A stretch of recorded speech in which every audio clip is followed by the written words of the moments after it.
பா நீங்கள் விளையாடுனதெல்லாம் போதும். யூடியூப்ல அடிக்கடி ஒரே கொஸ்டின் கேட்டிருக்காங்க. அந்த கொஸ்டினுக்கு மட்டும் ஆன்சர் பண்ணிட்டு அதுக்கப்புறமா நீங்கள் விளையாடுங்க. 1000 கொஸ்டின் கேட்குறாங்க. எல்லாத்துக்கும் அப்படியே டைப் பண்ணிட்டே இருக்க முடியுமா? அது மட்டும் இப்போ பதில் சொல்லிட்டு அதுக்கப்புறம் நீங்கள் விளையாடுங்க. கொஸ்டினை சொல்லு முதல்ல. அதுவா? காக்கரோட பேர் என்ன? என்ன சாப்பிட்றான்? காக்கரோட பேர் என்ன? காக்கர் பேரோட மீனிங் என்ன? என்ன சாப்பிட்றான்? என்ன ஷாம்பு யூஸ் பண்ணுறான்? முடி கொட்டாமல் இருக்க என்ன பண்ணுறீங்க? எப்படி கேட்குற வரிசலா? ஒன்று தான் ஆன்சர் பண்ண முடியும். நீ ஒரு வீடியோவா போட்டுருக்க. நான் கொஸ்டின் சொல்றேன். என்ன ஊரு? இப்போதைக்கு ஒரு கொஸ்டின் சொல்லு, கேளு, நான் சொல்றேன் ஆன்சர். சரி, காக்கர் பேரோட மீனிங் என்ன? உங்களுக்கு கேட்கறா? ஆமா, எல்லாத்தையும் கேக்குறீங்க. உங்களுக்கு தெரியாதா என்ன செய்றீங்கன்னு? தெரியாது. அதெல்லாம் முடியாது, சொல்ல முடியாது. சீக்ரெட் ஆஃப் அவர் காக்கர் நாங்க சொல்ல மாட்டோம். காக்கர் வராங்க. விடுதுடா. நீ வந்து சொல்ற வர காக்கரே வாங்கி ஓடியா. சொல்லு சொல்லு. வா வா வா வா வா வா வா வா வா சீக்கிரம் ஓட்டி. சொல்றா. உன் பேரோட மீனிங் என்ன சொல்லு. ஏடா இப்படி இருந்தா தானே நம்ம சொன்னா உங்களுக்கு புரியும். நீ காக்கரு, நான் காக்கரோட அம்மான்னு தனித்தனியா இருந்தா அவங்களுக்கு அடையாளம் தெரியாது. என்னையும் தெரியாது, உன்னையும் தெரியாது. காக்கர் தான் குண்டா இருக்கு, அதனால அவன் தான் செந்தில். சரி, அம்மா கேட்கற உங்களுக்கு அதே கொஸ்டின் ரிப்பீட்டடா கேட்டுருக்காங்க. நம்ம நிறைய வாட்டி சொல்றேன், எனக்கு எல்லாருக்கும் தனித்தனியா டைப் பண்ண முடியல.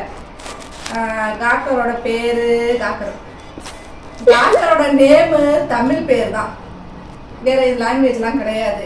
ஏன்னா அவங்க அப்பா பேரு, அவங்க அம்மா பேரு, அவங்க அக்கா பேரோட முதல் எழுத்தை தான் என்ன செஞ்சிருக்கோம், அவங்க பேர் அதை தனித்தனியாக எடுத்து ஒன்னா சேர்த்து இந்த தம்பிக்கு பேர். முதல் 2 எழுத்து அது இங்கிலீஷ்ல தான் 2 எழுத்து, தமிழ்ல ஒரு எழுத்து தான். ஆமா, ஓகேயா? ஒரு எழுத்து தான். அது வந்து முதல் எழுத்து வந்து நாங்க காக்கர்னு வச்சிருக்கோம். மொத்தம் 3 பேர் மட்டும் தான், மொத்தம் 3 பேர் தான். சரியா? அது முடி பாரு, முடி கிட்டு முடிச்சிட்டு இருக்கு சேட்டக்கான, அதுதான் இவங்க பேரு. அப்புறம் ஒரு முக்கியமான கொஸ்டின் கேட்டிருந்தீங்க. இப்போ ரீசெண்டாக போட்ட வீடியோவில் வந்துட்டு ஏன் க்ளவுஸ் யூஸ் பண்ணுறீங்க, உங்கள் பெட்டு தானே, நீங்கள் தானே பார்த்துக்கிறீங்க, அதுக்கு ஏன் மாஸ்கெல்லாம் மாட்டிக்கிட்டு இருக்கீங்க, ரொம்ப ஓவராக பண்ணுறீங்க அப்படின்றீங்க. சும்மா கேள்வி கேட்கணும், ஏதாவது சொல்லணுங்கிறதுக்காக சொல்லக்கூடாது. பட் நார்மலாகவே பெட்டு வச்சுருக்கவங்க தெரிஞ்சுக்கோங்க, வச்சில்லாதவங்க இனிமேல் வாங்கி வளர்க்குறதுனாலும் தெரிஞ்சுக்கோங்க. அந்த மாதிரி க்ளவுஸ்லாம் யூஸ் பண்ணி நம்ம வந்து ஷாம்பு, என்ன ஷாம்பு போட்டு எவ்வளோ சூப்பராக வச்சுருந்தாலும் சரி, அந்த க்ளவுஸ் எதுக்குன்னா அந்த க்ளவுஸ் உள் பக்கத்தில் வந்து அப்படி முள்ளு இந்த சாஃப்டாக இருக்கும். அதை போட்டு நம்ம அப்படி தேய்க்கும் போது என்ன ஆகும்னா அவங்களுக்கு அந்த உடம்புல அரிப்பு இருக்கும், நமச்சல் இருக்கும்ல, குளிக்கும் போது தேவையான நார்மலாக இருக்கிறவங்களே இந்த ப்ரஷ் வச்சு தேய்க்கிறது, அந்த அது என்ன சொல்லுவாங்க, அது என்னம்மா, நார் மாதிரி ஒன்று இருக்கும்ல, ரவுண்டாலாம் இருக்கும்ல, பஞ்சு மாட்டம், அதெல்லாம் வச்சு கூடு மாதிரி இருக்கும், அந்த கடையிலலாம் விற்கும், அது பஜாரில் அதெல்லாம் வச்சு தேய்க்கிறதெல்லாம் வாங்கி தேய்க்கிறவங்கள அந்த மாதிரி தான் இவங்க இருக்கும். ஸோ அதை வச்சு இப்படி எடுக்கும்போது என்ன ஆகுதுன்னா அரிப்பு போகும், இந்த எக்ஸஸாக இருக்கிற முடி இந்த மாதிரிலாம் வரும், அந்த முடியெல்லாம் என்ன செய்யும் அதோட சேர்ந்து வந்துடும். அதுக்காக தான் நாங்கள் க்ளவுஸ் போட்டுட்டு குளிக்க ஊற்றுறோம். கண்டிப்பாக எல்லாருமே பெட்டை குளிக்க ஊற்றுறவங்க வந்து அந்த மாதிரி க்ளவுஸோ இல்லை வேறு ஏதாவது இருக்கும், ஸ்க்ரப் மாதிரி இருக்கும், ஸ்க்ரப்பரை தேய்க்கக்கூடாது, அப்படி வலிச்சு எடுக்கிற மாதிரி இருக்கும். அது நல்லா அதுங்களுக்கு வராசுனா கொஞ்சம் அரிப்பு தீரும், நல்லா இருக்கும், இதமாக இருக்கும். கழுத்து கீழே அப்படி வயிற்றுக்கு அடியிலலாம் நல்லா தேய்ச்சி விடுறது. அதுக்காக மட்டும்தான் க்ளவுஸ் யூஸ் பண்றோம். தென் மாஸ்க் இருக்கு அப்படின்னா இவன் ஷாம்பு எல்லாம் போட்டு தண்ணியெல்லாம் விட்டு தேய்க்கும் போது சிலுக்குவான். நீ அவங்க சொல்ற கதை உனக்கா சொல்றேன். அந்த கேள்வி கேட்டவங்க அப்புறம் இந்த மாதிரி கேட்க போறவங்க சில பேருக்கு தெரியாது, திரும்ப கேட்பாங்க எதுக்கு அவங்க யூஸ் பண்றாங்கன்னு கேட்காம கூட இருந்திருக்கலாம். ஆனா நினைச்சுப்பாங்க இன்னும் கொஞ்சம் ஓவரா இருக்கு, ரொம்ப ஓவரா பண்றாங்க அப்படின்னு பார்த்தோம் நினைச்சிருக்கலாம். அவங்க எல்லாம் தெரிஞ்சுக்கோங்க. க்ளவுஸ் அதுக்கு தான், மாஸ்க் எதுக்கு அப்படின்னா ஷாம்பு போட்டு அலசும் போது சிலுக்குவான். அந்த ஷாம்பு தண்ணியெல்லாம் தெரிக்கும் போது என்ன ஆகும் அப்படின்னா எனக்கு எப்போனா என்ன ஆகுது அப்படின்னா த்ரோட் இன்ஃபெக்ஷன் ஆகுது. அதை நான் எச்சில் முழுங்கிடுறேன், அந்த இது போய் இன்ஹேல் பண்ணும்போது எனக்கு அலர்ஜி ஆகுது. அது கொஞ்சம் 2-3 நாளைக்கு எச்சி முழுங்கினாப்பெல்லாம் எனக்கு வலிக்கும். அந்த மாதிரி இருக்குன்னு சொல்லிட்டு தான் மாஸ்க் யூஸ் பண்ணிருப்பேன். பட் காமனா நான் என்னோட ஒப்பீனியன் நான் வந்து உங்களுக்கு சஜஸ்ட் பண்ணணும் அப்படின்னா க்ளவுஸும் மாஸ்க்கும் யூஸ் பண்ணிட்டு குளிக்க ஊத்துங்க, அது பெட்டர். அப்படி நீங்க அந்த க்ளவுஸ் யூஸ் பண்ணிக்கிட்டீங்க அப்படின்னா இவங்களுக்கு நல்லது, நமக்கு ஒரு நல்லது கெட்டதுங்கிறதுலாம் இல்லை, அப்படிலாம் கிடையாது. எதுவும் அதை யூஸ் பண்ணா இவங்களுக்கு நல்லது. அந்த சோப்பு அந்த ஷாம்போட அந்த ஃப்ளேவர் வந்து சில பேருக்கு அந்த ஸ்மெல் வந்து ஃப்ரேக்ரன்ஸ் தான் ஆகாது, அந்த மாதிரி இருக்கிறவங்களுக்காக தான். ஓகேயா? இந்த பையனை பற்றின ஸ்டோரிஸ்லாம் நிறையா இருக்குது சொல்லணும்.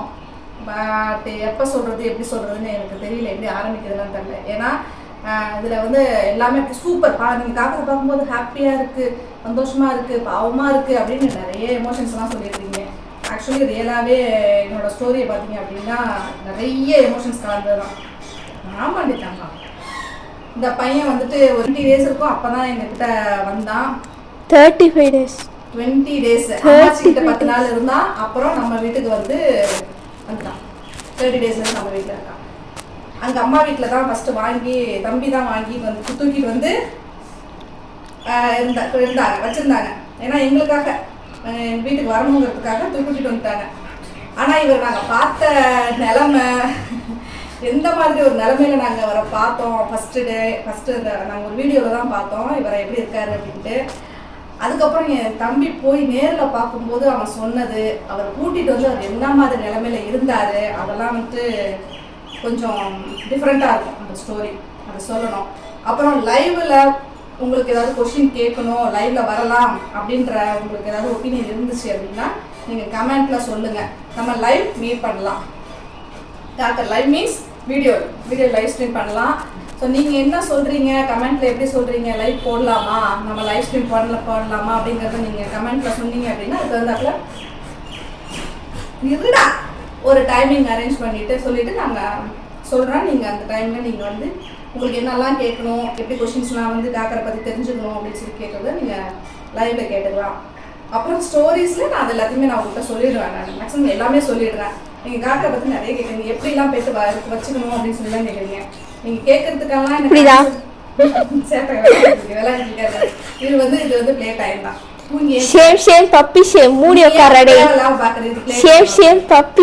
இந்த டைம்ல விளையாடுவாரு கொஞ்ச நேரம், இப்படிதான் விளையாடுவாரு. ஓடி விளையாடுறதுலாம் மாடிக்கு போயிடுவாரு.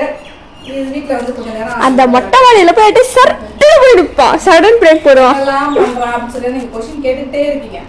காக்கர் எங்க இருந்து வந்தான், எந்த ஊர்ல இருந்து நாங்க வாங்கிட்டு வந்தோம், அவன் எப்படி வந்தான், எப்படிலாம் வளர்த்தோம் நாங்க அப்படி. இதுல வந்துட்டு 90% வந்துட்டு நான் மட்டும்தான் பொறுப்பு இருக்கு. இவனுக்கு கிடையவே கிடையாது. இது வந்து இவங்க அப்பாவும் சரி உங்க அக்காவும் சரி எந்த ஒரு ஆமா ஆமா ஆமா ஆமா ஆமா 90% தான். நாங்க தான் 99.9999% ஃப்ராடுங்க, பொய் கூட்டம். இவங்க 2 பேரும் இந்த பையன் மேல கேர் எடுத்துக்கவே இல்லை. ஆனா இப்போ அது 1 வருஷம் தாண்டினதுக்கு அப்புறம் தான் தங்கம் செல்லும் என் தம்பி என் பிள்ளைன்றாங்க. அவங்க 1 வயசு வரைக்கும் இந்த கண்ணில் விளக்கெண்ணெய் ஊற்றி பார்த்துக்குவாங்கன்னு சொல்றாங்க இல்லையா, அப்படி நான் பார்த்துக்கிட்டேன் அந்த பையனை. இவன் நல்லா திடமா ஏஞ்சி நல்லா முழுக்கணும் விளையாட ஆரம்பிச்சதுக்கு அப்புறம் தான் என்ன செஞ்சாங்க, என் பிள்ளை என் தம்பி அப்படின்னு சொல்லிக்கிட்டு உரிமை கொண்டாடிட்டு வந்துட்டாங்க. இவன் மேல உரிமைன்னா எனக்கு மட்டும்தான் இருக்கு. அவரே சொல்லிட்டா, சொந்தக்கார காக்கரே சொல்லிட்டா, காக்கரே சொல்லிட்டா. காக்கரு அம்மா விட்டு எங்க போற காக்கர் நான் தான் பார்த்துக்கிட்டேன். இங்க வா, என்கிட்ட தான் வருவேன். காக்கரு அம்மா விட்டு போயிடுவியா நீ? அக்கா கூப்பிடுறா. அம்மா வேண்டாமா? காக்கரு காக்கர் அக்கா குட் அம்மா வேண்டாம்ல. குட் சரி சரி வா வா வா.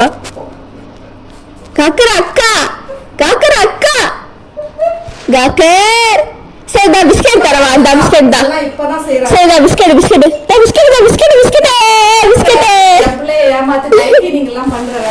இதுக்கு காக்கரை பத்தி எல்லாம் தெரிஞ்சுக்கணும் அப்படின்னு சொல்லிட்டீங்கன்னா லைவ் ஸ்ட்ரீம்ல நம்ம மீட் பண்ணலாம். தென் அப்புறம் ஸ்டோரி போடலாமா, டாக்டரை பற்றின ஸ்டோரி உங்களுக்கு வேணுமா, அவரை பற்றி தெரிஞ்சுக்கணுமா அப்படின்னு சொன்னால் தான் நான் வந்துட்டு ஸ்டோரி சொல்ல முடியும். அது கொஞ்சம் நிறையா பாட்டு போடுற மாதிரி இருக்கும். ஏன்னா சும்மா சிம்பிளாக சின்ன நம்ம 3 வருஷத்துக்கு கதை, ஒரு நாளும் அவன் என்னெல்லாம் பண்ணால் எப்படிலாம் இருந்தால் அவன் எப்படிலாம் நாங்கள் வச்சுருந்தோம், எப்படி மெயின்டைன் பண்ணிட்டு இருக்கோம். அவனை வீட்டுக்குள்ளேயே தான் வச்சுருக்கோம், நாங்கள் வீட்டை விட்டு வெளியில் அனுப்ப மாட்டோம். அப்படியே கூட்டு போனால் காரில் கூட்டு போய் எங்கே தூரமாக பேக் பண்ணிவிட்டு அவன் கொஞ்சம் நேரம் விளாத்திட்டு அப்புறம் திருப்பி எங்கள் வீட்டுக்கு வருவான். இங்கே ஏரியாவில் கொஞ்சம் ஸ்ட்ரீட் ஆக்ஸ் நிறையா இருக்கிறதுனால சண்டை போடுவான். அவன் போய் இவன் சாதாரண பார்க்கறதுக்கு அப்படியே சாது மாதிரி இருக்கான் இல்லையா, அப்படிலாம் நல்லவன்லாம் கிடையாது. சும்மாவே இருக்க மாட்டான், போய் ரொம்ப எடுப்பான். சும்மா போகிறவங்களும் கூப்பிட்டு வம்படுக்கிறவன் கேடிப்பேன் இல்லையா. ஸோ நீங்கள் சொல்லுங்கள், இந்த பையனோட கதை வேணுமா, இந்த பையனை பார்க்கணுமா, லைவில் பேசணுமா அப்படின்னு. தேங்க்யூ. இந்த வீடியோ பிடிச்சிருந்தா லைக் பண்ணுங்கள், ஷேர் பண்ணுங்கள், கமெண்ட் பண்ணுங்கள், மறக்காமல் சப்ஸ்கிரைப் பண்ணுங்கள். நிறைய பேர் பார்க்குறீங்க ஆனால் சப்ஸ்கிரைப் பண்ண மாட்டேன்றீங்க. ஸோ நானும் கோச்சிக்கிறேன், எங்கள் காக்கரும் கோச்சிக்கிறான். ஸோ நீங்கள் மறக்காமல் சப்ஸ்கிரைப் பண்ணுங்கள், ஷேர் பண்ணுங்கள், லைக் பண்ணுங்கள். ஓகே.